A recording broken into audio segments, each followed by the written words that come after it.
Shabbat Shalom, everyone. It's good to be here and another Sabbath day in Irving. All right, I presume that, well, Brother Curtis covered Matthew 25 all the way up to verse 31. And so I will pick it up, verse 30. So I'll pick it up in verse 31. And I'll read through to the end, and then we'll come back and parse it and discuss it. But when the Son of Man shall come in his glory, and all the angels with him, then shall he sit on the throne of his glory. And before him shall be gathered all the nations, and he shall separate them one from another, as the shepherd separates the sheep from the goats. And he shall set the sheep on his right hand, but the goats on the left. Then shall the king say to them on his right hand, Come, you blessed of my Father, inherit the kingdom prepared for you from the foundations of the world.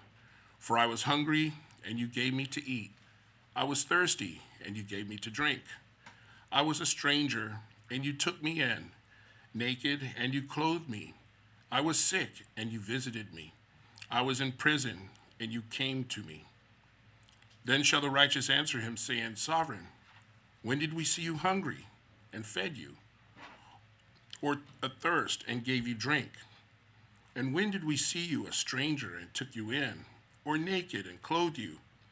And when did we see you sick, or in prison, and came to you? And when the king shall answer and say to them, and the king shall answer and say to them, Truly, I say to you, since you did it to one of these, my brethren, even these least, you did it to me. Then shall he say also to them on the left hand, Depart from me, you cursed, into the eternal fire which is prepared for the devil and his angels. For I was hungry, and you did not give me to eat. I was thirsty, and you gave me no drink. I was a stranger, and you took me not in. Naked, and you clothed me not. Sick, and in prison, and you visited me not. Then shall they also answer and saying, Sovereign, when did we see you hungry, or thirsty, or a stranger, or naked, or sick, or in prison, and did not minister to you? Then shall he answer them, saying, Truly I say to you, since you did it not to one of these least, you did it not to me. And these shall go away into eternal punishment, but the righteous into eternal life. The timing of this is made clear in verse 31. It says, But when the Son of Man shall come in his glory, and all the angels with him. So it appears to be at a time after the first resurrection. The king sitting in his glory perhaps take place in the millennial reign. And thus we see that at the end all the nations are gathered, and he shall separate the righteous from the unrighteous. Let's turn to Revelation 20. And we'll see the description of this. Yahshua is foretelling a time of judgment to his disciples before his death, there in Matthew. Revelation 20, verse 11. And I saw a great white throne, and him that sat upon it, from whose face the earth and heaven fled away. And there was found no place for them. And I saw the dead, the great and the small, standing before the throne. And the books were opened, and another book was opened, which is the book of life.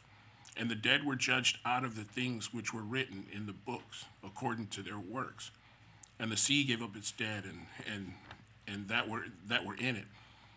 And death and the graves gave up their dead that were in them.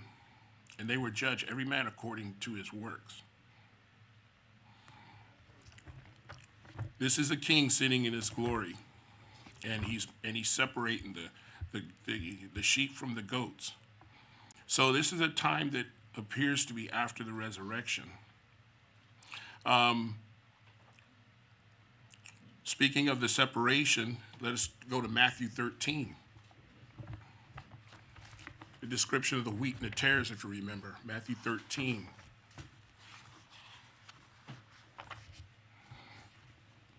And we'll go down to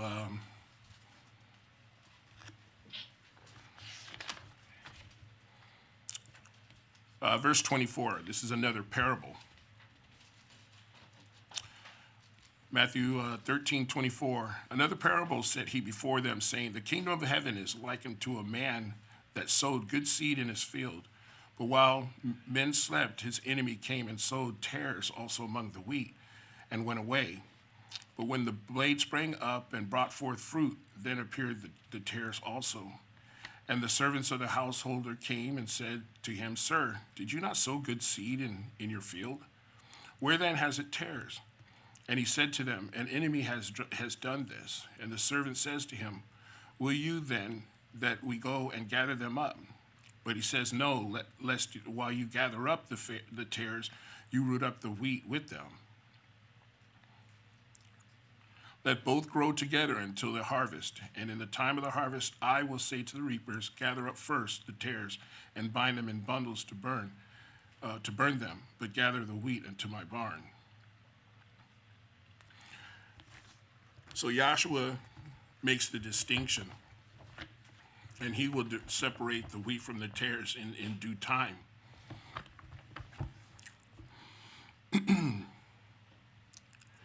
But I find interesting the description of the sheep and the goats.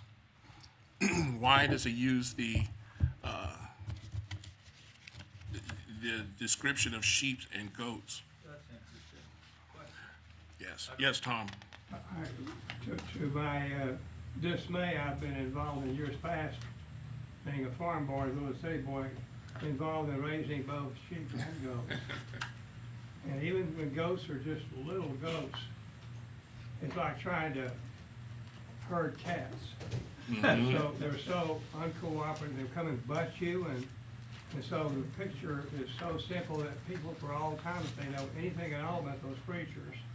And lambs are very gentle, and they can be led by a shepherd, or shepherd dog even, as I've seen on the farm.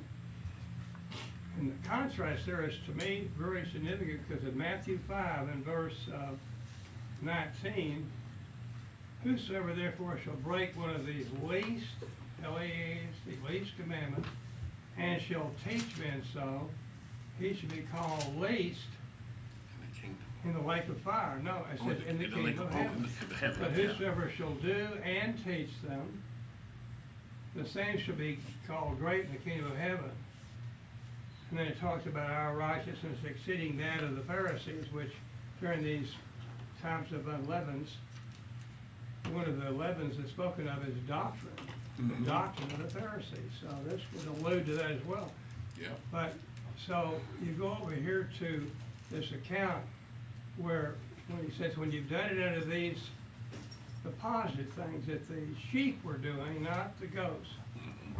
It's the same, it takes it so personally, as if he were ministering directly to me. And these were the least. But what are the least? When you go back to Deuteronomy 22, the ancient sages said that the least commandment that you should teach and do yourself is the one that's an ecological commandment, in my opinion. It has to do with a mother hen. You don't take all the chicks away from the mother hen and all the eggs. You leave a family structure, because you're always all about families. Always see ever about families. Even the Akkad of the principle in Proverbs about a man even has respect or regard for his beasts. And I've raised a lot of chickens, and I've seen how important it is to keep a certain. We never ate the hens for food. We had a lot of eggs and even sold them to our neighbors that were fertile eggs, trying to give them the best kind of grain and all that. But this really strikes me home about the least of the brethren. They're still in the kingdom, but they don't have the benefit of having knowledge of teaching some of the greater commandments. But it has to do with him grading on a curve, in my opinion. There's ignorance involved here, but not ignorance unto eternal death. Yeah. Thank you, Tom. And if anybody has worked on a farm, and you You've can, heard an expression, well, that person really gets my goat. yeah. Or something about this one. But yeah, Joshua uses his sheep and goat, and there's a lesson in that. Joshua refers to humanity in general, but in particular, his people, or the people who he's chosen as sheep, and himself as the shepherd. And although sheep have a reputation for being senseless or dumb or needy, Yahshua didn't use it in a condescending or derogatory or belittling way when he called his followers sheep. But when you think about it, in a way, we as human beings are needy. We can be senseless because being in the flesh and having fleshly minds, we cannot fully and truly comprehend the things of the spirit. So we can be senseless, and the character traits that are given to that sheep are often described as can apply to us in a spiritual sense. But Joshua is not doing that to belittle us. There's a lesson in that in itself. He called his followers sheep and himself the shepherd. And we see in Ezekiel 34:11. Ezekiel 34:11,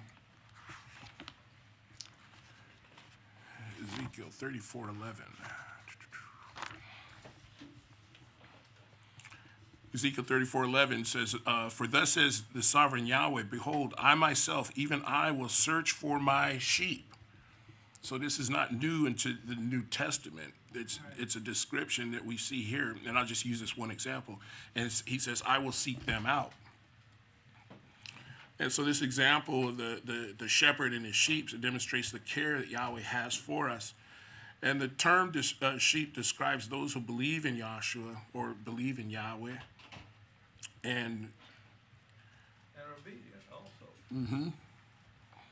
yeah, and he uses this term to describe, his describe or highlight his love for us, because sheep require care, guidance, and so on. So it's not a derogatory thing for us to be described as sheep, but a comparison to the goat. And I'll read something here. It says, Yahshua's comparison to the goat helps to sheep are willing to follow, and they are. They are made to need a shepherd, and they stick together with other sheep. This term used to describe believers reminds us that we need to be willing to follow Yahweh, that we were made to need him, and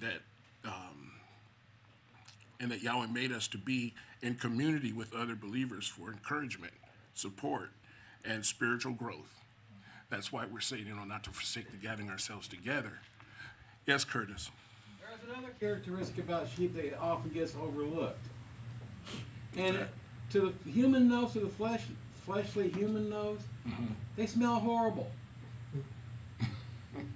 And what's the symbolism in that? To the world, sheep, the proverbial sheep, smell horrible, but to the Father, yeah, when they're offered up as an offering, they're a sweet smell to Yahweh. That's the phrase I was looking for. I couldn't have it on the A tip sweet of my odor. tongue. I Yeah. can spit it out. Thank you. Thank you very much, Curtis. I didn't think of that one. So Yahshua, our shepherd, loves his beloved sheep and laid down his life for us.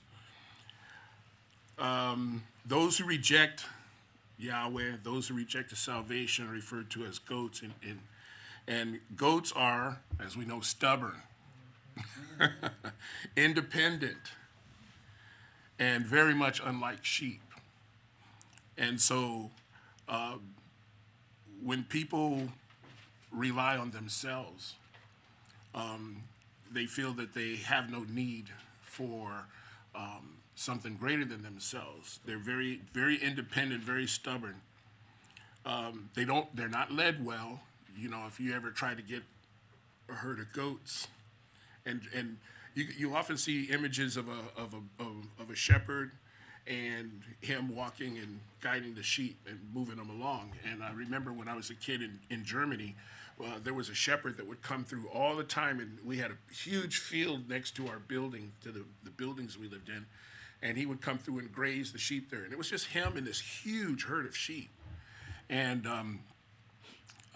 but goats, you can't do that. Goats will go everywhere. They will scatter. Yeah, just like they're deaf, they're not, they just choose not to pay attention. Mm-hmm.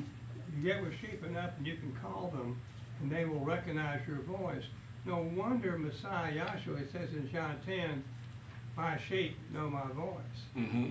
And he characterizes that with others that are hirelings, which certainly seems to fit in with a pattern here prophetically in Ezekiel 34. Mm-hmm. They won't lay down their life They for won't. the sheep. They're looking Right. for feeding their own face, it says they're live with. Yeah. So they're not led well or willingly, and are indeed very stubborn. So, what about this parable when Yahshua speaks of?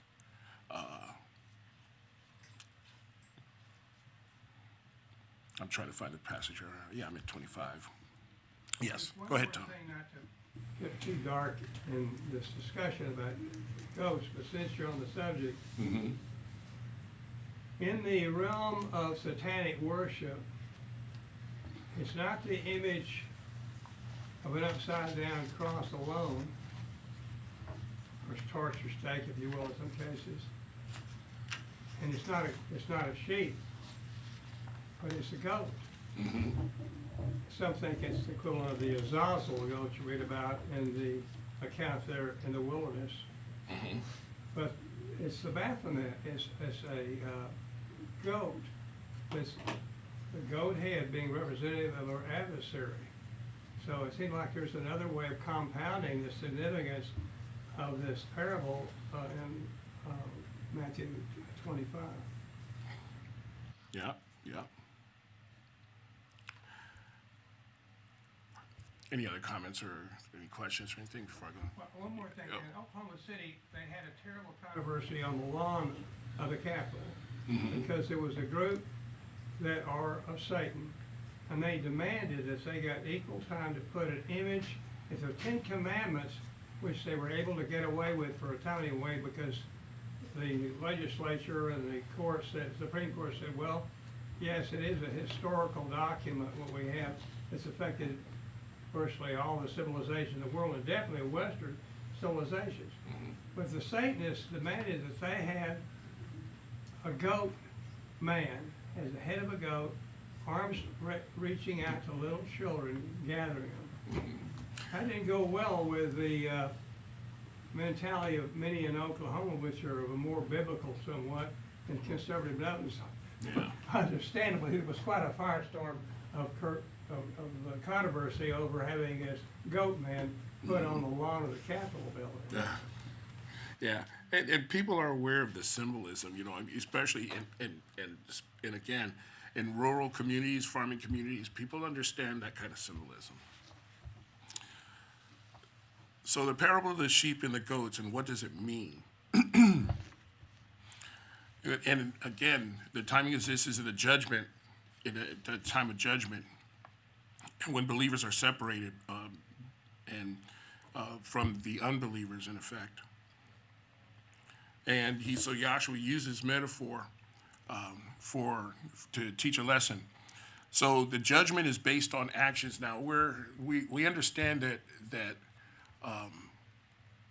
you know there are those who believe that you know it's not our works. We're not saved by our works, but yes, we are.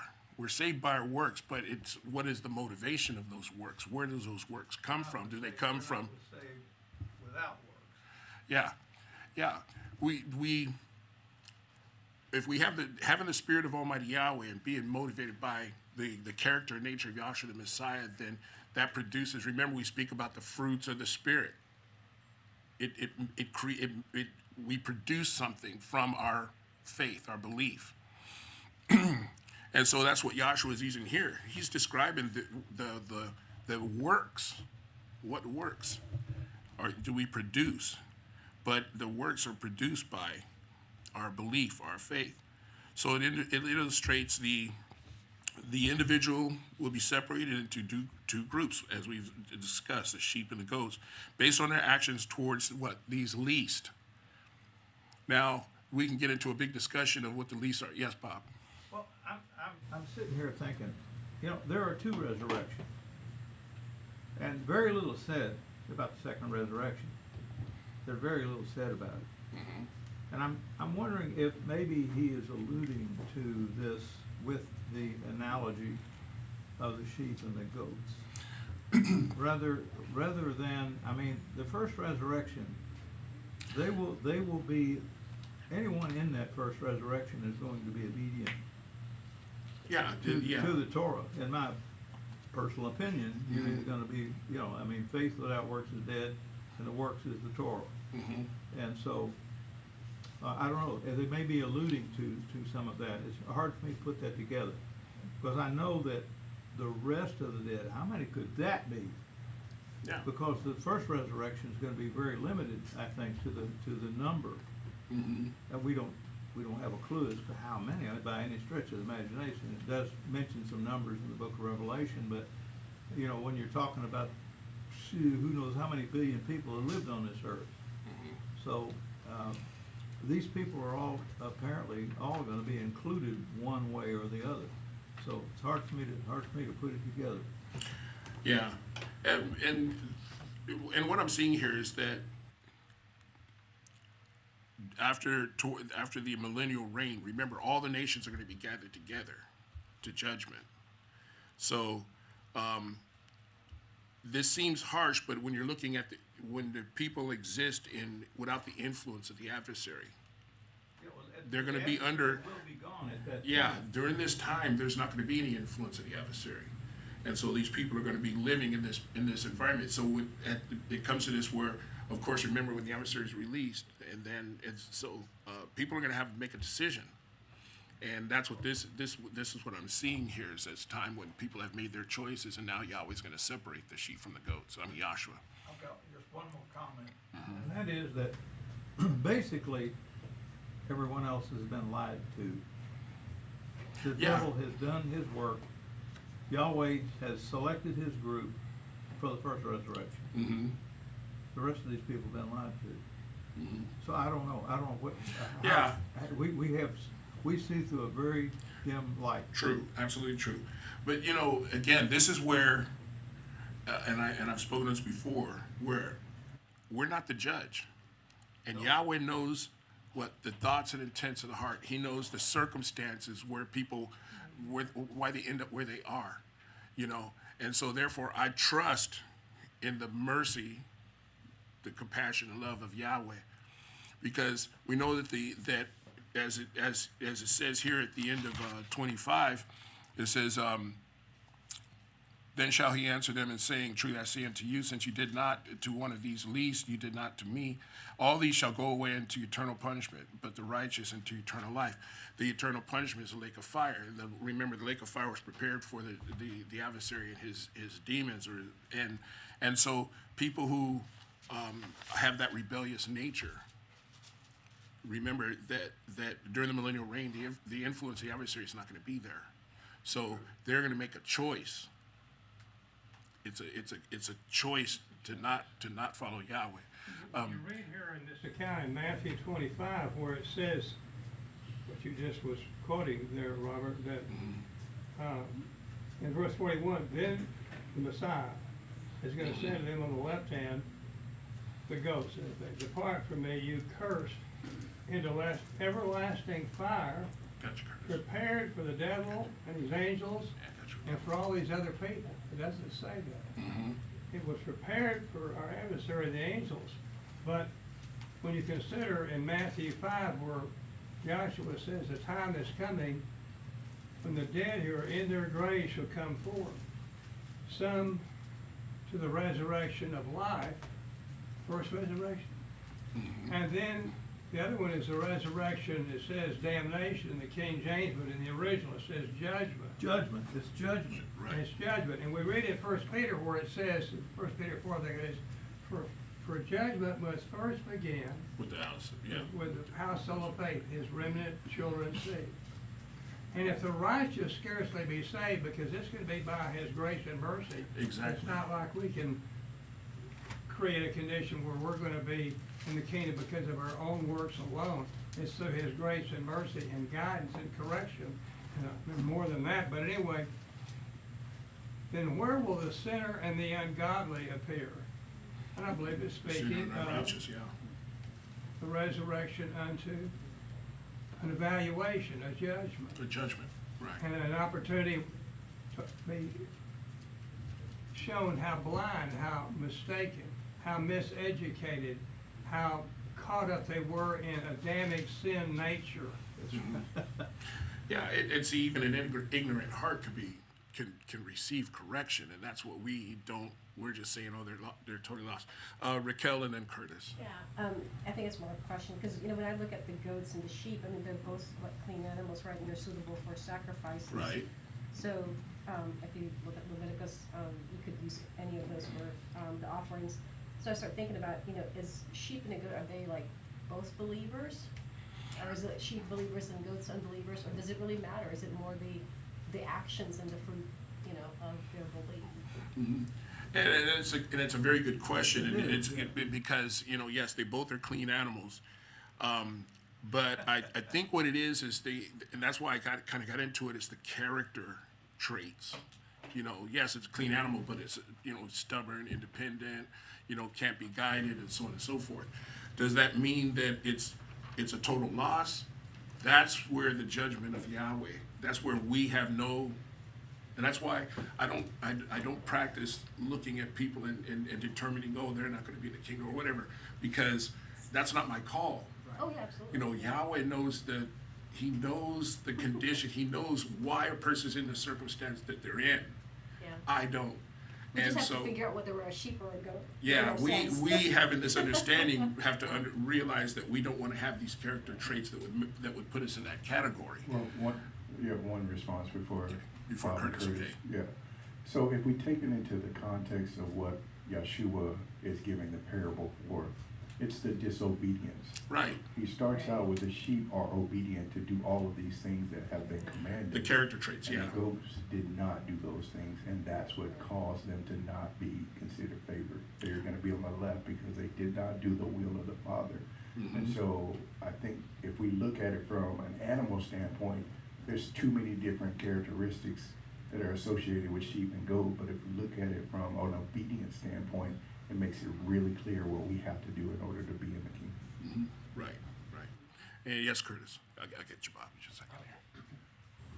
Actually, this goats, can we go back to the goats a moment? Yeah. Well, we're still on them, but We're because covering when you both. look up the word goat, particularly in, what I find interesting is in Leviticus 17:7, it's also, the word is 8163 in both the Strong's and the Brown Drivers Briggs. It can mean hairy, it can mean a he-goat, a buck like a regular goat. It could also mean refer to a demon. Correct. Mm-hmm. And it's Leviticus 17:7. Can someone who has that in front of them read that? Leviticus 17:7. Yeah, I don't have that in front of They me. shall no more offer their sacrifices to demons, that's my translation, after whom they have played the harlot. This shall be statute forever for them throughout their generations. Is that it, Curtis? Yeah, that's the one. Yeah, and mine says, and they shall no more offer sacrifice. I'm sorry.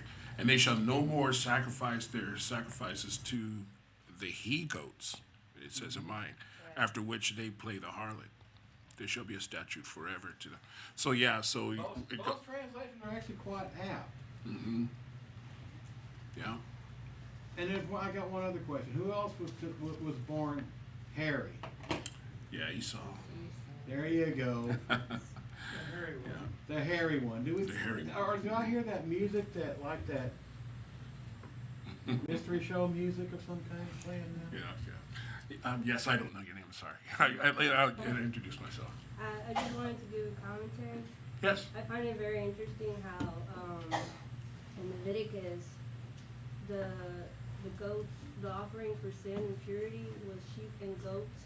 Like the elders had to offer a goat, and how the commoners had to offer a sheep or a Yes. lamb. Same thing as the monthly sacrifice. Everybody had to offer one goat for sin.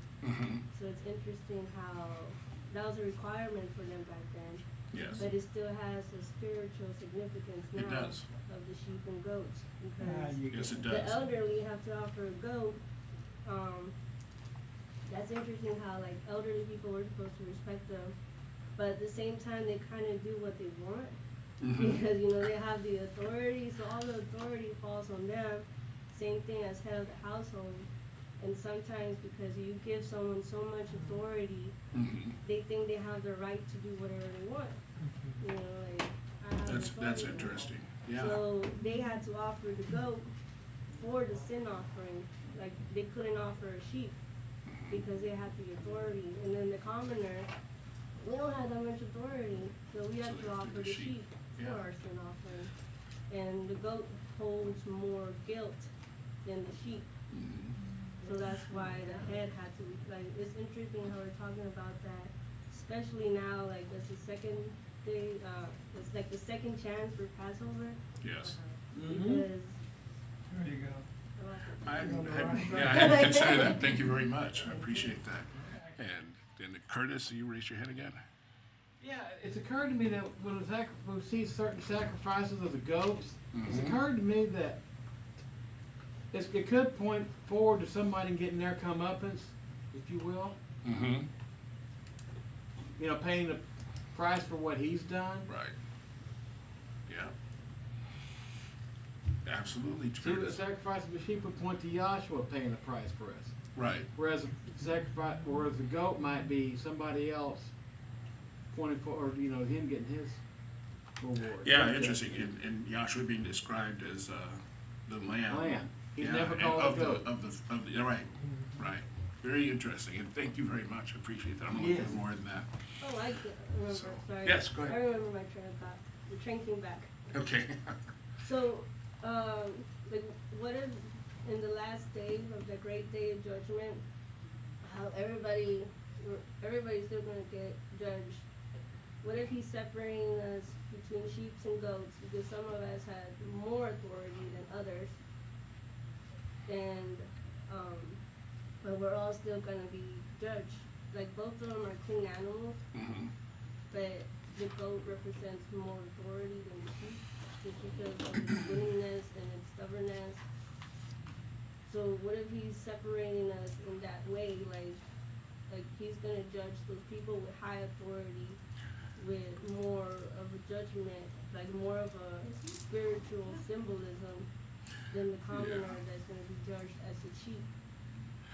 Well, in the judgment, it doesn't really describe the status of any of the people that are being judged. Now, and what you put forth, it could apply, but then in the end, I think it's more of the attitude and mindset, like the character traits of just being independent, not instructive, can't guide and direct or anything like that. Because I think that's and sure it could apply, but I don't see it as in a general sense like the people that are described as the goats are people in authority and so on and so forth.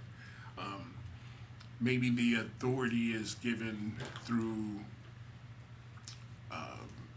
Remember, there's going to be no influence of the adversary in that period.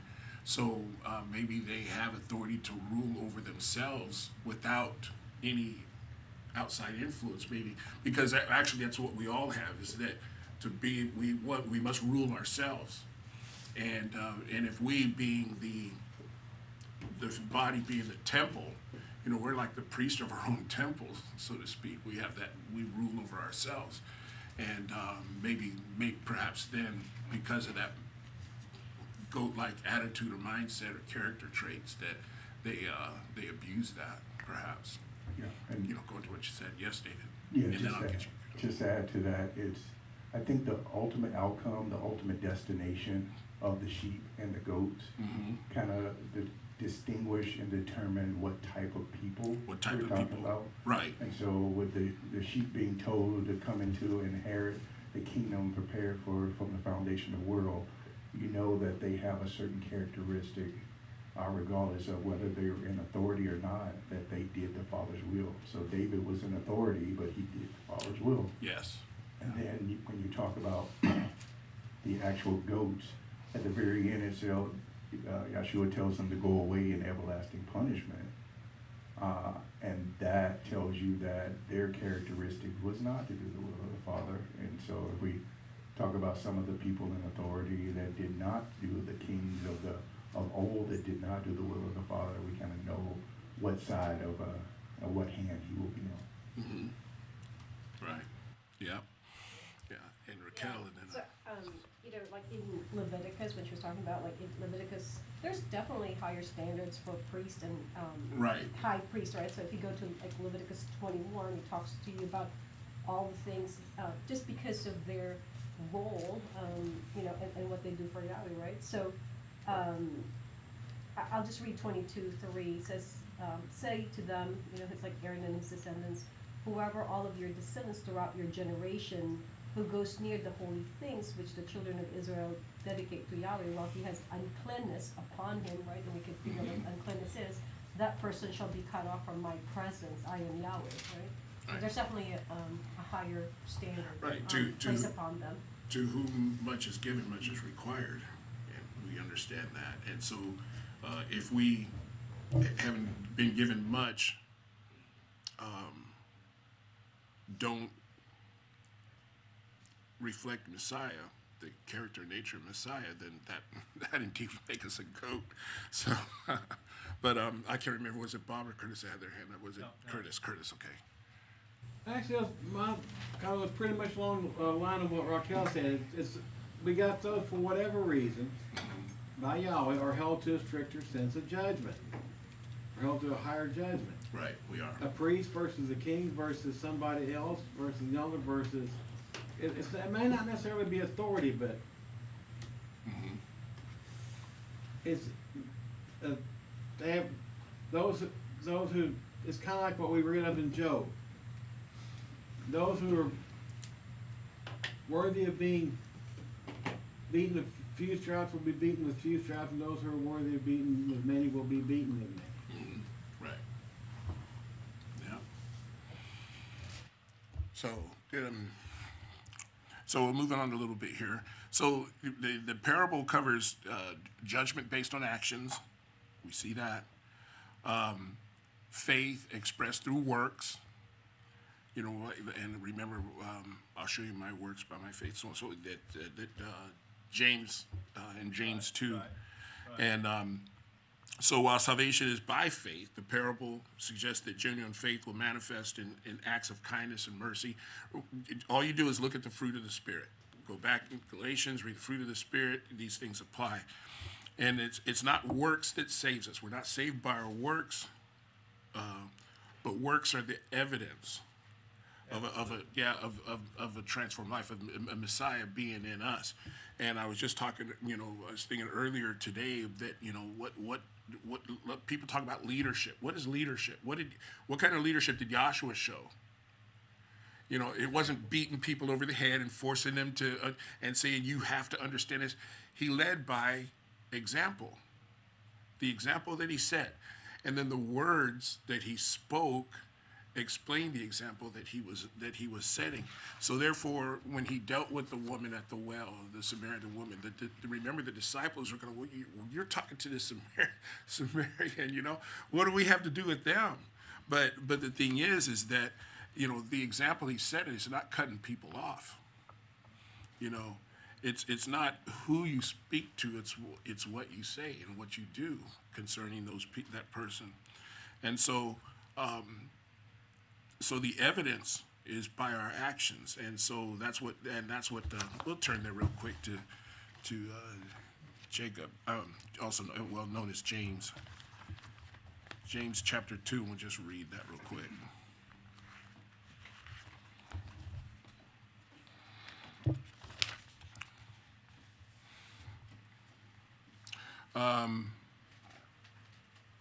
We'll just start in verse 14.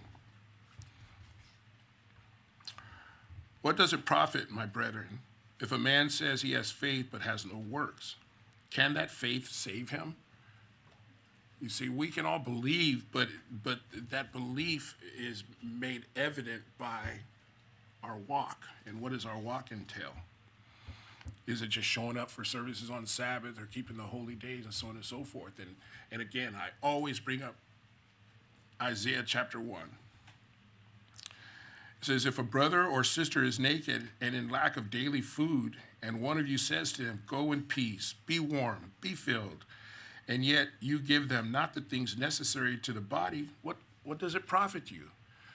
You know, to speak to their well-being, but doing nothing about it.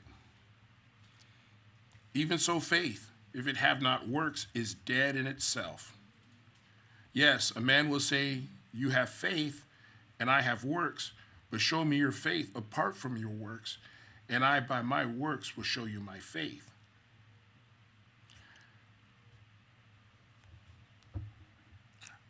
We see demonstrations of faith in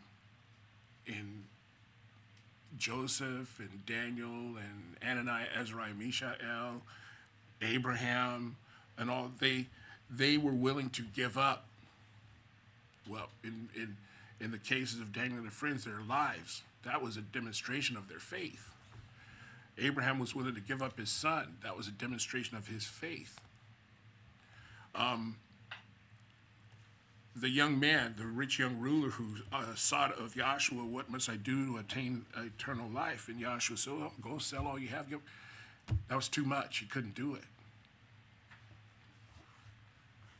So he lacked faith. He couldn't follow Yahshua the Messiah. This parable also shows surprise and judgment. And I often bring up when these people, they said, you know, when did we ever see you hungry? Whenever did we see you these things? But yet these people were doing these things. Now the question is, Yahshua said, if you do it to the least, you've done it to me. Now, when I read this parable, I can see that, yes, it's speaking to the people in the body of Messiah, but it also speaks to people that are out in the world. Because Yahshua the Messiah, he came to the household of faith. He came to the lost sheep of Israel. But doesn't John 3:16 say, Yahweh so loved the world, he gave his only begotten son? So was it just for Israel? Well, when he said that, remember, Israel was called for a special purpose. They were nobody. They were the least. They were just a small family that turned into a great nation within another nation. Then Yahweh brought them out, and he placed them in Israel. Now, the location of the land is important because it was a major trade route between Africa, Asia, and Europe. It was a trade route. And Yahweh put them there so that the nations may see the glory of Yahweh, basically. How Yahweh, and the people that serve him, how they lived, how they prospered. Now, the only time Israel ever really fulfilled that was under Solomon. And the fame of Israel went forth to the point where the Queen of Sheba had to come and see for herself. But because Israel, instead of choosing to exemplify the life that Yahweh as a witness to the nations, they chose to be like the nations. Therefore, they defeated themselves because now they chose, instead of, having Yahweh as their king and them living and being the example so that Yahweh can manifest his glory through the people he chose, they said, no, we want to be like the nations around us. Well, that defeats the purpose because what Yahweh was trying to do was to draw these nations to himself through them.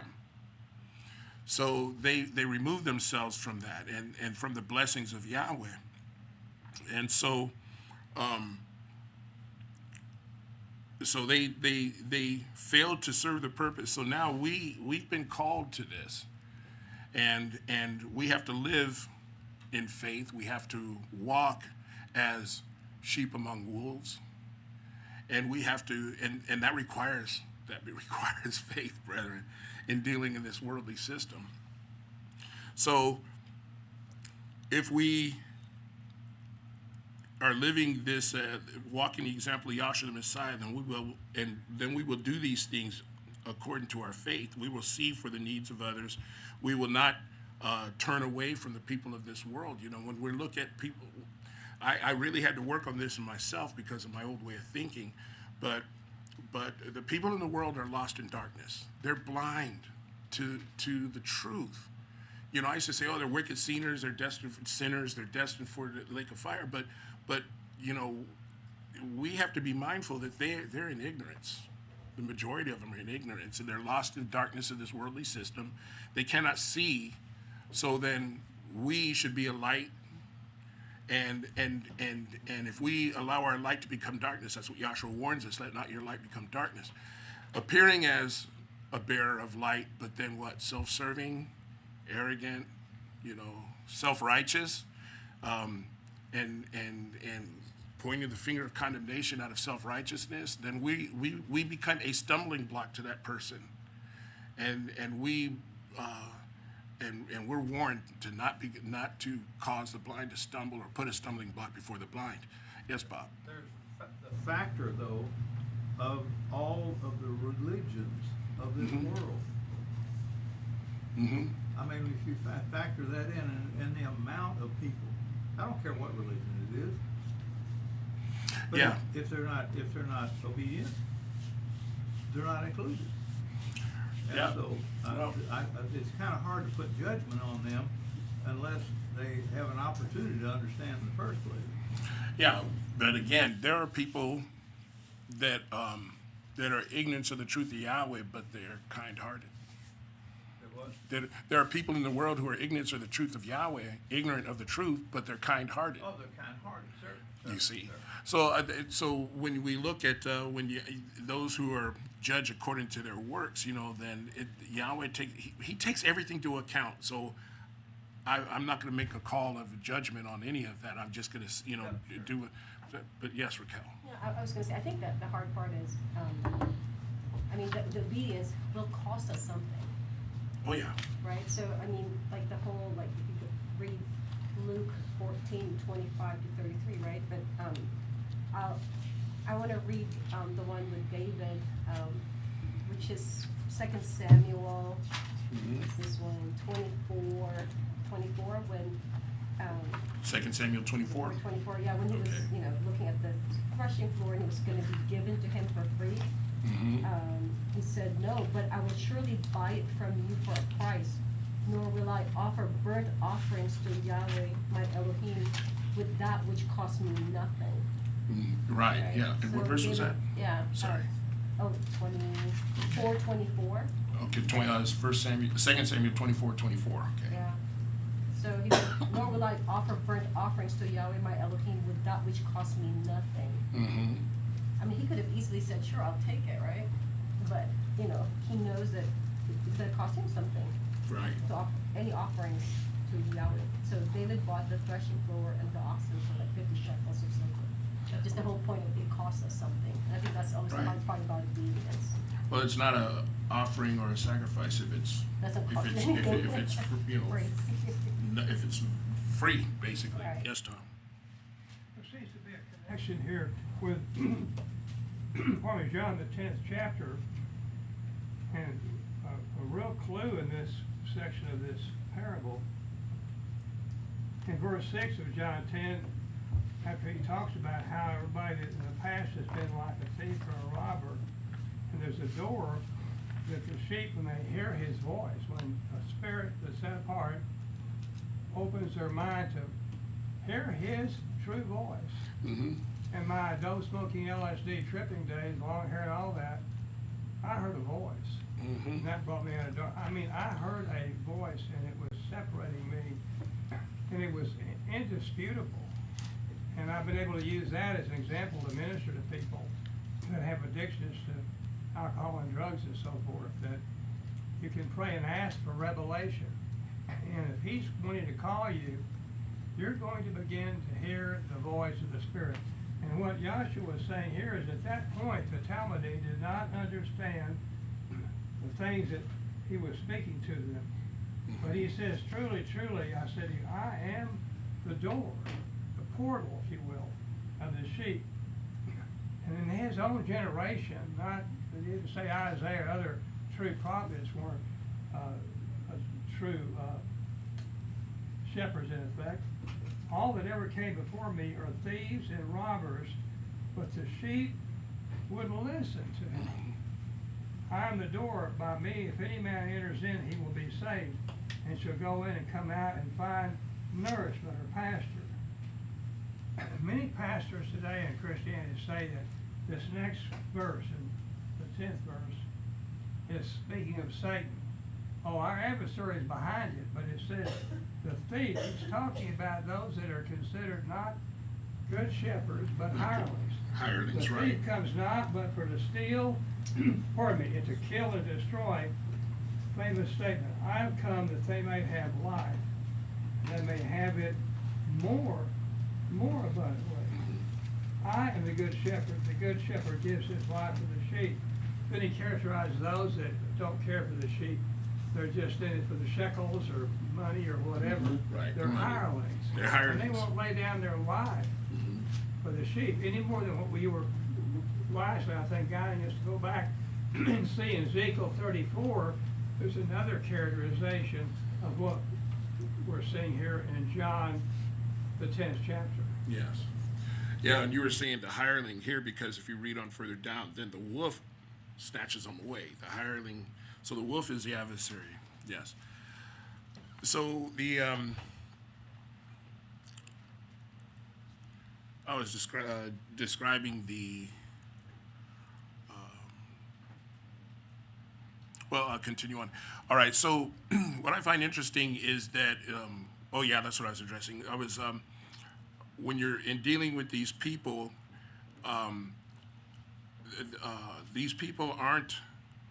is the Messiah in them. He says, if you've done this for me, for them, you've done this to me. It's not that the Messiah is in them, but it's the life. See, human life is of value to Yahweh. The life that he's given us is value to Yahweh. So if we do these things towards others, we're showing that we value the life. You know, a person that's lost in sin, they're still a human being, they're still a living being. And so, though that person is lost in the darkness, but do we, like Yahweh and like Yahshua, value the life? And so that should influence our conduct towards others. If we value the life, then we will have that. We will bear the fruit of the Spirit in our actions toward them. So, yes, David. Just to add on to that, it's the example that Yahshua came to give us, that he did not come here to be served, But to serve. Right, to serve. So if we do any of these things that he's just mentioned of, feeding those that are hungry, those that are thirsty, being good to strangers, clothing them, all of these things is in service to the fellow man or the brethren. And so that's what it means to be a part of the body, is you're willing to serve the body at all costs. Right. Yeah. And so and then it comes down to the consequences. There are eternal consequences for our actions or lack of actions. And so that's what we have to keep in mind. Yes, Tino. Yeah, and Paul writes in Corinthians, 1 Corinthians chapter 8, the chapter he's talking about food offered to idols. Yeah. And he's talking about, those that have a weaker conscience towards, the food that they may be offering to idols. And he's speaking on those terms too, and especially in verse 11, when he says, then what has destroyed someone who Messiah had died for. Simply saying that, Yeshua did die for those that may not understand that. And when they come to understand, then that applies because they now are in Yeshua. They're now in Yahweh. So when we see these things that people may be struggling with, we have to take that into account because Yeshua did die for them. And so Right. we have to remember that, you know, we have to conduct ourselves accordingly, you know, in all things, you know, perhaps exactly what you're saying. There are so many things that come to mind. I could easily get sidetracked because, well, I'll just mention this one. Remember when the master goes the vineyard, he goes forth, he hires people to come and labor for him in his field, and so he agrees to the wage that's going to be paid, and then in the later hours he still goes out and gets more, and they come in, and then in the end they get paid the same as those who were there all day. All right. Love would rejoice, you know, mercy would rejoice, but those who were there all day, they were like the goats. We you know, they're expecting to get paid more because the people that came at the end.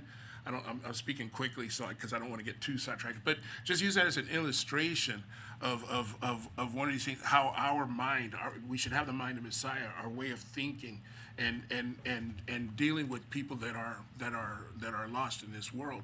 We can't be like those who don't see and kind of overlook or hold our righteousness, so-called righteousness, above others, and not do anything to serve those that are lost in the world. Because too many people have a tendency to just look at people that are lost in this world and just say they're lost, and not worry about them. No, we're supposed to show the character of Messiah towards all. So there are many lessons, especially the lesson of compassion, the lesson of accountability that we have before Almighty Yahweh, the lesson of service to others as Messiah, and being like He is towards us, and again the judgment. It's just the surprise of judgment. I find it interesting because when you read this account, those who did the right thing weren't aware of what they were doing. They said, when did we see you in need, basically? See, because it's not something that they're doing like, I'm going to do this to do a good deed. It was something that they were moved, a motivation that didn't seek reward. Therefore, they're not looking at it as something a means to an end or to gain something from. It was something that they saw a need and took care of that need. And in doing so, they were serving Messiah. And so they were just like, you know, they were completely unaware of what they're doing. And too many people do a lot of good things so that they can be seen to be good. You know, and therefore, like Scripture says, they've received their reward, which is what? The acknowledgement of men. We don't want to. The acknowledgement of men, the acknowledgement of others is nothing. You know, the acknowledgement and recognition of Yahweh is everything. Yes. I'm gonna say that truly that seems to fit in precisely with we're not supposed to parade our alms for other people. If that's the case, we've got a reward. Yeah. We do a lot of things in stealth mode, and our Father, which sees us in secret, rewards us openly. And also in the same chapter here, I mean, there are brethren here that are strongly motivated to be vegetarians. I'm not. I've been a vegetarian. I was blessed at an earlier age for a time with nothing but raw food, vegetarian food, for a whole solid year. It didn't work too well on my metabolism after about a year, but my health greatly improved and I detoxed and all that. But here Paul says that we're not supposed to be involved, not just with idols here as far as what's been offered to idols, but through your knowledge, because a person who's weak to perish, for whom Messiah died. Now I can reverse this because Paul says he wouldn't have any more meat eaten in front of a brother to offend them. While I will eat no flesh while the world stands, lest I make my brother to offend. I know vegetarians, and there's some right here in this congregation. If they knew, and I've never voiced that I've gone almost to the point of being 100% carnivore diet, and it upset me, they probably wouldn't want to be eating vegetables in my presence. I just know that in my spirit because I know their loving, respectful attitude towards a brother. So this is really huge in terms of how respectful and sensitive we ought to be to the convictions of another brother or sister in Messiah. Because Paul writes, let every man be fully persuaded in their own mind. in their own minds. Right. Robert, Yes, David. can you read Matthew 7:21 through 23? Matthew 7:21 through 22. 23. 23. Okay, Matthew 7, verse 21. Not everyone that says to me, Master, Master, shall enter into the kingdom of heaven, but he that does the will of my Father who is in heaven. Many will say to me in that day, Master, Master, did we not prophesy by your name, and by your name cast out demons, and by your name do many mighty works? And then will I profess to them, I never knew you. Depart from me, you that work lawlessness.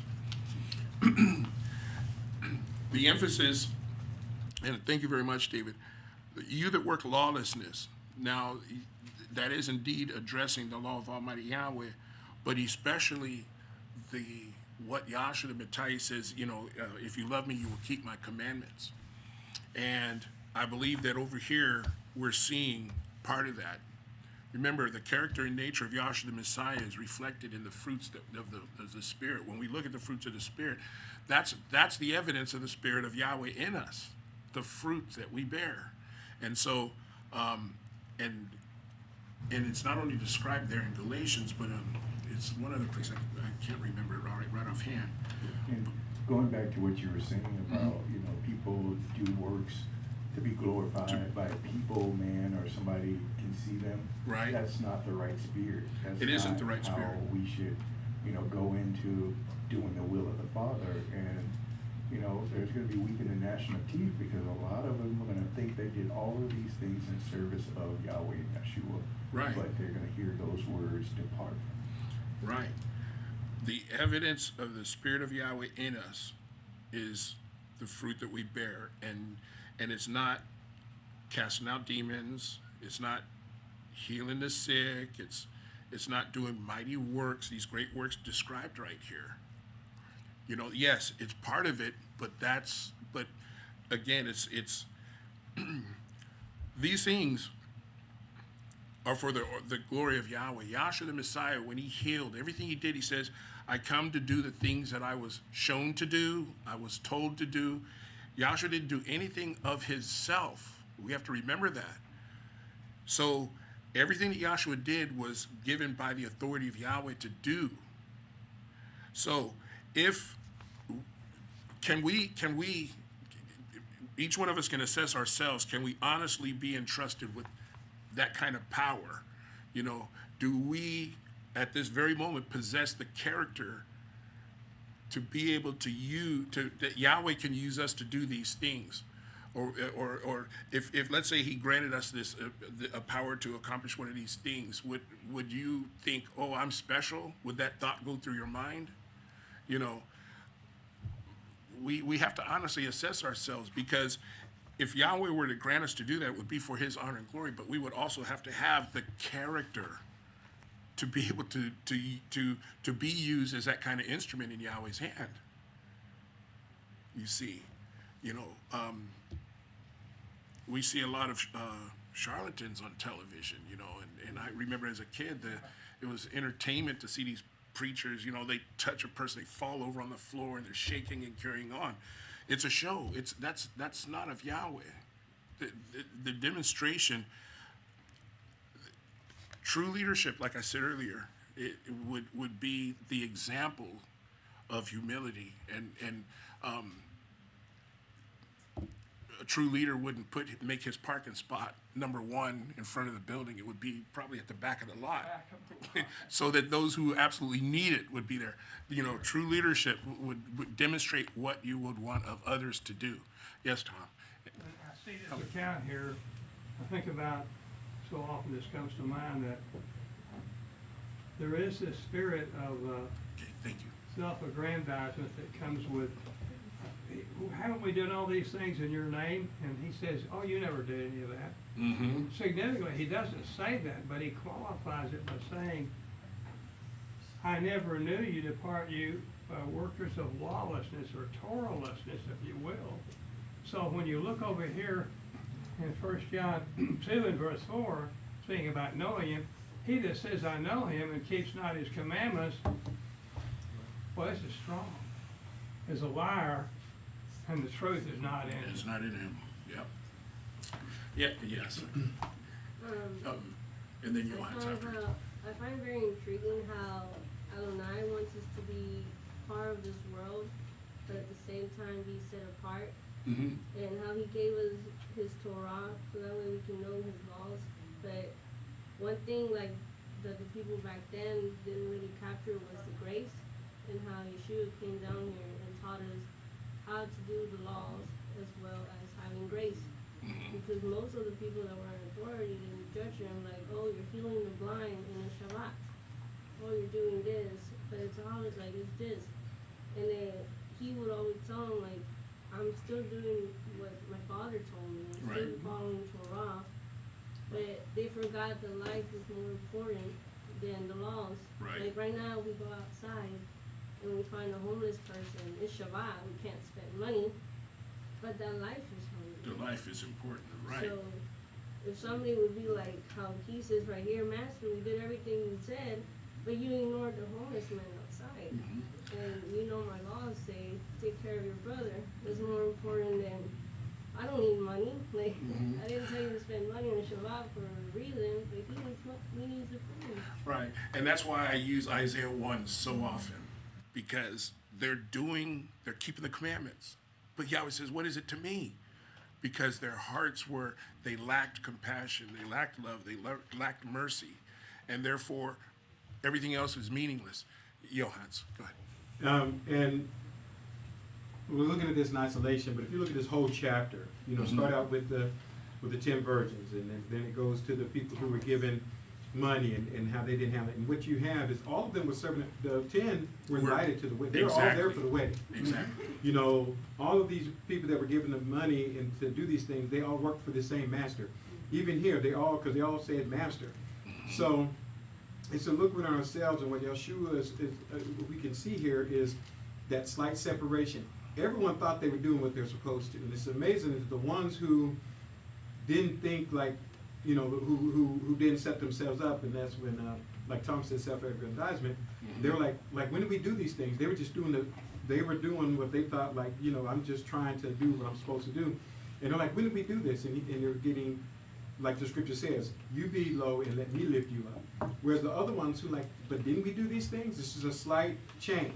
They all came to the wedding, some prepared to we don't know what's gonna go on. The others oh, we got it. And the ones that felt a little bit sure of themselves, they were left out.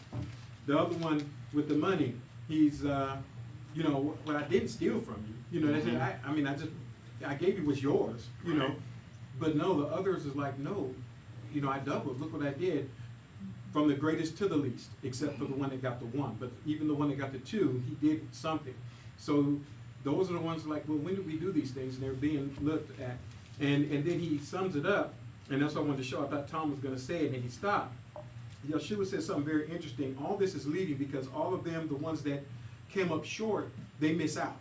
Mm-hmm. And Yeshua showing the contrast. He wants us, he says, come to the, come the blessed of my Father, inherit the kingdom. And it's interesting, there's a contrast. He said the kingdom prepared for you from the foundation. Because once again, this is the plan of Yahweh from the beginning. Right. To give this to his creation. And the intent, everyone, I know we talk about Revelation, we talk about all these things, but when you look at 41, the lake of fire is not prepared for Yahweh's creation. It's prepared, For the well, of course, adversary. he created the adversary, but not for man. Right. It was prepared for the devil, the adversary, and his demons. Right. That's who it was prepared for. Mm-hmm. That was never his intent for any of us to go there. And so he's giving these examples. He's like, look, we've got to be like the 10 who brought the oil. Be like the ones who went, even if they could only turn 2. Be like the other ones who I was just doing what I could. I didn't know I was really, serving my brother and doing these things. He's like, be like that so that we can take part in this kingdom that's been established from the beginning. Because this fire was not intended for us. They was intended for a specific purpose. And he's speaking. This is to the body, Yeah. because he knows that outside world. But these are those of us because we're all saying master. But the way that we'll get separated, and that's why you say they're both clean animals. Yes, there's a bunch of us here serving, but it's very, if we're not mindful, very easy to be on the left and on the right. Exactly. Which is how this started, so anyway, that's what I Right. said, though. I know you're running close on time. Yeah, we've had times probably about it, but I just wanted to say that, you know, in all of these things, I was speaking from the physical sense, but then also too, in these, when we read this passage, we have to also consider within the body the spiritual things. You know, people who hunger and thirst for the truth, we have to feed them. Those who are thirsty and you know, they want to know these things, we have to be available to give to them. But the stranger, you know, those that are questioning, you know, that don't have a relationship with Yahweh yet, but you know, they're a stranger. We have to be available to these in the spiritual sense, to those that are naked. Nakedness, what is nakedness? Sin. When we sin, we have no cover. So those that are naked, spiritually naked, we have to try to bring them and clothe them with righteousness and truth. Those who are imprisoned in sin or whatever. So there's a spiritual application that I didn't even bother to get into because, again, when we're reading this, it is speaking to the physical sense, but we also have to remember that we have a spiritual responsibility as well. So with that, I will conclude this. Hopefully, you all have gotten something out of it, and I pray that we can be strengthened in the mind of Messiah in this. And so I'll conclude there, and we'll be back at 3 o'clock with Johans with the study. Praise Yah. Hallelujah.